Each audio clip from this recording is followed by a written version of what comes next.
Hello, this is Jesse Coy from Coaching Distance, and today's talk will be regarding the 2026 cross-country off-season training plan. And kind of the subtitle I would say is fast enough for 400 meters, fit enough for 5K. And that concept, that 400 to 5K training system, is how I look at training for even cross country or track and field. This particular talk, though, will be just about cross country. First of all, the scope and sequence of this talk. The first part will be taking the best from the best. So looking at a typical Kenyan week and then moving to multi-pace training, talking a little bit about Renato Canova, the famed Italian coach, and his approach to training. After that, we'll move on to the Norwegian method, championed by Marius Bakken, who's kind of the founding father of the Norwegian method. Next, Dr. Messer's distributed threshold training, which I really love. And then the last part of the taking the best from the best, we'll be looking at someone who we've had on coaching distance webinars twice, Boo Schexnayder, and how he uses speed and ancillary training with the endurance events. Finally, will be a short talk about long-term athletic development, how to move kids from just starting with you to the end of their senior year through high school and setting them up for success beyond that, because I think that's one of the things that we all want is to see our runners not run their best in high school, but have success after they leave us. And then the very last part will be a free 30-day code for the D Crew on Coaching Distance. If you're not familiar with the D Crew, you have access to monthly live webinars, the webinar library, which has over 40 webinars from some of the best coaches and practitioners in the country, free access to quarterly training plans and off season for cross country and off season for track, and then in season for cross country, is in season for track, as well as numerous training tools and resources within the site. So it's made to help coaches. And at the end of this, stick around. There's a code for 30 days of this for free to check it out and see what you like. Okay, let's get started. The Kenyans. So sample week, and this wouldn't be like there's not like not every country has like an approach to training that they always take, but there are sometimes themes that are used with runners. And I call this a typical Kenyan week, but we all know that people have individual coaches and things like that where they're not going to do exactly that. But um, highly publicized, you see this typical week. Doesn't have much like doubt behind how most of the Kenyan weeks would work. This I got from a really good podcast, actually, Conversations About Running, with Gavin Smith, who was one of Canova's assistants for a while, and Hugo. I'm sorry, I can't remember his last name. What was a runner and coach also, and married to a Kenyan runner. Tuesday. So here's the sample week. Tuesday, on the track. Thursday, fartlek. Saturday, progressive long run. So looking at that approach, which obviously has produced many of the top runners in the history of the world, looking at that and looking at this Tuesday, Thursday, Saturday rotation or training cycle they have. And when you look at, we don't know exactly the details of, it differs by person and event, but you look at that and you see probably 3 days that have some good amount of threshold training.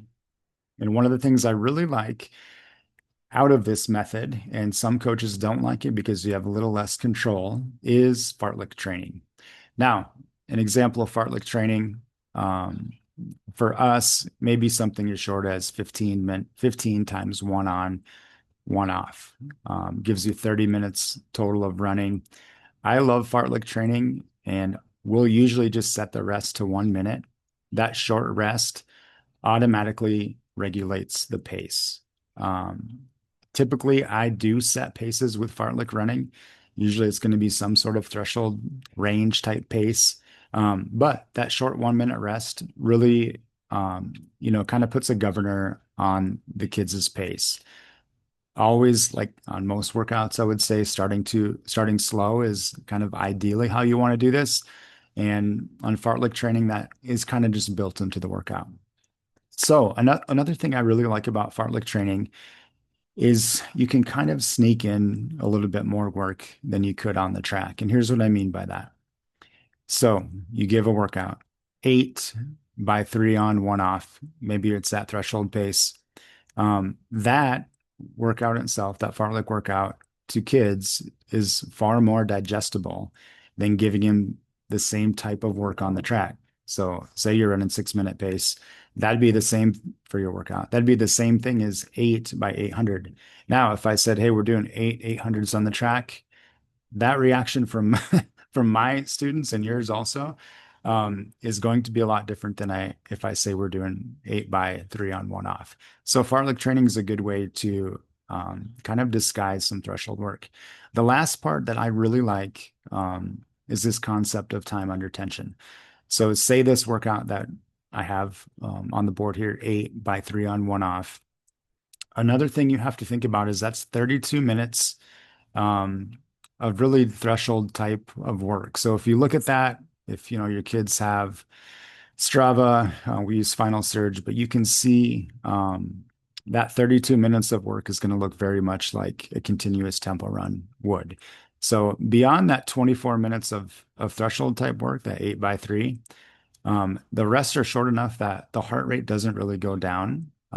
Mentally, you get a rest, but that workout there really is a 32-minute workout, which I love as a way to kind of squeeze in threshold work. Multi-pace training. Frank Horwill, British Milers Club. This has been around for a really long time. And the idea is that you don't just train at race pace to get better at the event. Mathematically, or people from the outside looking into distance running, it seems pretty simple, right? Hey, just you want to get better at 5K, just train at 5K pace all the time. Well, it does work for a while. But as every type of workout, it does have a shelf life. So Frank Horrible, 5 pace theory, he used 2 races up, so 2 races slower. In this example, the 5K. So training at 10K pace and half marathon pace on the endurance side, and then faster than 5K pace, 3K and mile pace. That's kind of the general idea of what multi-pace training is. And what I like it is that it can be used for any distance. I would say even 5K cross country for most high school coaches here. It's really an easier thing to think about. You're just training for one event. But the concept that you're not just training for race pace, but you're supporting that on a speed and endurance side. Renato Canova. Um, if you know anything about running or coaching, you've probably heard of Renato Canova. He's an Italian coach who works primarily with Kenyans. Um, and I've tried to read everything I can about Canova. Um, Really, this started for me like on the Let's Run message boards in like 2001. I would literally like copy copy all of his posts and put them into a document and just read those over and over and over. I still have, I think, like my paper copies from like 2001 with all of his posts from Let's Run. And then, of course, listening to anything else I can on Canova. One of the things I really like about Renato Canova is this concept of moving, starting at the extremes, so speed endurance, and then working both of those qualities in towards race specificity. The last thing I use from Canova in these training plans, which you'll see, which is different than other years, is this concept or how he uses percentage-based training. So this Canova math that he uses, a way he calculates training intensities by percentages, is just very similar to what I've always done, but the way using percentages works much better, especially for kids who like are slower than 5 minutes in the mile, which a lot of kids we have on our team are. So the new training intensity charts, you'll notice they're a little bit different. Maybe it looks the same for kids who are faster, but it starts to make more sense as you go up the line to your kids who are running like slower than 5 minutes in the mile. The Norwegian method.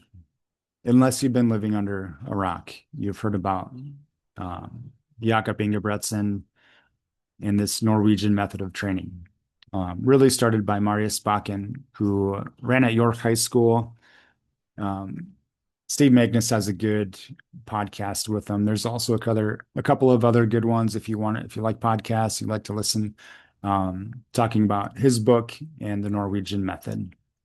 Um, Double threshold training is a big part of it, and that's fitting in two workouts in a day, two threshold workouts in a day. Um, Really, they're actually at different lactate levels, but also different paces, different durations, but within that zone that we would call threshold training. And he uses lactate measurements using lactate strips um, to kind of nail down those how many millimoles he wants of lactate for each type of workout. So the takeaways for me as a high school coach, I'm not going to really do any of that finger pricking, anything like that. But there's a couple things I really liked out of his book. First one, and I don't want to offend anybody that does strides because there are teams that are way better than my team that do strides all the time. So there's nothing wrong with strides. But what I liked Marius Bakken in his book was how he talked about protecting your easy days and not cluttering with things like strength or strat or plyos. That the day after a workout, we're protecting that day so that it's just easy running. Okay. And Marius Bakken talks about he's a physician, how like this muscle he talks about muscle tone and elasticity, kind of letting them return back to normal on these easy days, and talks about how it is a hard thing to prove. You're not going to find anything in the scientific literature. But as a physician, that's also what he sees with some of his patients. Intensity control, he talks about the golden zone. That's slower than a typical lactate threshold that you'd find in a VDOT chart or anything like that, which typically would be like 4.0 millimoles. But how this zone that's a little bit slower than that um, is a low cost zone where you're going to get the same types of benefits, um, but it's a little bit slower and lower cost. So that's how he is able to or how he was able to do two threshold sessions in a day, and other some colleges and pros are able to do that also, is turning at this zone a little bit slower than the typical lactate threshold. Intensity zone though for high school kids allows us to get some more work in. The closer we get to 3K, 5K pace, um, the less amount of work we're going to put in. And much of these workouts we're doing for threshold, one of the things that drives adaptation is like that time spent running. So running a little bit slower on some of these workouts that we would call threshold workouts kind of fits into what he's talking about with this golden zone. Um, Double easy days, question mark I have here. Maybe that's something, and I know some teams do doubles all of the time. My own teams have dabbled in it here and there. But the question I have for high school runners is, I don't think you need to do double threshold, but what if we made double easy days part of our training plan in preparation, um, or thinking about maybe we send kids to colleges that do double threshold. Maybe double easy days helps prepare them a little bit more for that. So in our off-season plan, the coaching distance off-season plan, Mondays and Thursdays would be set up for this, where it's a shorter morning run. You have some speed, plyometric work, and then maybe that afternoon is where you could fit in that second run. The next day would be a workout, and the following day, a recovery day. Dr. Jeff Messer, if you haven't watched his webinar on coaching distance on distributed threshold training, you just got to do that. Some of the best, and whenever Dr. Messer shares anything, I really trust it. He he nails it. So you got to watch this if you haven't. Distributed threshold training. I'm not going to like go over everything he said, but it just he's a really good teacher, and it was one of the best descriptions I've had or I've heard of how to fit threshold training in without doing double threshold training. And like I said before, I'm not convinced high school kids need threshold work. Or sorry, I am convinced they need threshold work. I shouldn't be reading off this, but I'm not convinced they need double threshold in high school. So the alternative Dr. Messer shares is a concept called distributed threshold training. And that's just distributing threshold training across the week, into 3 or 4 or 2 workouts, And it also distributes what Bakken calls his X factor work. So that faster stuff in the off season, 30-second hills, or 200s, this race-based type stuff. That also distributes that with Dr. Messer's model. So you're combining those two things, threshold work with faster race-based training into one workout, but doing it multiple times a week. Boo Schexnayder, I would also just encourage you to read everything you can, listen to everything you can. He's super generous. He's doing podcasts all the time. Like Dr. Messer, he's a good teacher. He does have two webinars on coaching distance, like I mentioned. And I love listening to this because he's not a distance coach, but can see how this speed and ancillary work can fit into a distance schedule or distance programming. So I kind of took his advice, and the rotation you'll see in these off-season plans and in-season plans is day one is endurance running, but we're also adding some speed and plyometric work in proportion to what other type of work we're doing, because we're not like sprinters where that's all we're doing. We also have to factor in that there's other running we do on that day and other days throughout the week. So our load is a little bit lower on some of this work because we have a higher load in the stuff that matters the most, the endurance running. Day two would be a workout, and then we add strength on that day two. There's some literature that also suggests that adding strength after the workout day can help improve race performance, which is our end goal with this. And then day three is an easy day where we might add some mobility and flexibility work after that. The last part of the training plans that you'll see are different levels of training. So one of the most important things that I think is we always have to be setting kids up for what's next. So even if you have talented kids, like this picture down here is a seventh grader and ninth grader who are both on their first year with us, with our high school team. And they're very talented. Seventh grader, 59 seconds in the 400, 211 in the 800, 458 in the mile. The ninth grader, 58 seconds, 212, 455. So very talented, but they're still training at this level one. So their volumes on all of their workouts and all of their runs are lower. They can still go at the same pace as their faster teammates, but just the general volume of everything is lower. There's plenty of time to add volume as they get older. And kind of one of the things you want to do, especially through high school, is be adding a little volume each year. So even with super talented kids that are young, oftentimes these are girls, you still want to be at that first volume step. They have plenty of room to run more later. Um, and even everybody knows this guy in the picture, Simeon Birnbaum. Um, Even as he was coming up through, he still started when he first broke 4 minutes as a junior, he was only 16. But that year, I think he averaged 45 miles a week is all, which is not very high. And then the next year, I think average was like 52, like just over 50. And then, of course, he's running more now, but he had that room to grow. So always set kids up for what's next. And I just would caution, especially with younger girls who are sometimes fast at a young age, is even if they're fast, they still start at that lower volume level and give them room to um, grow aerobically throughout high school, and then they're going to be ready to move on to a college program. So if you haven't tried the D crew at coachingdistance.com yet, I have a code here, GILL, GILL. Type that in when you go to coachingdistance.com. If you want to sign up for the D crew, type that code in and you'll get 30 days free. If you really hate it, just cancel it. You won't be charged for your next month. But I would just encourage you, if you've never tried it, use it. Download some of the training plans.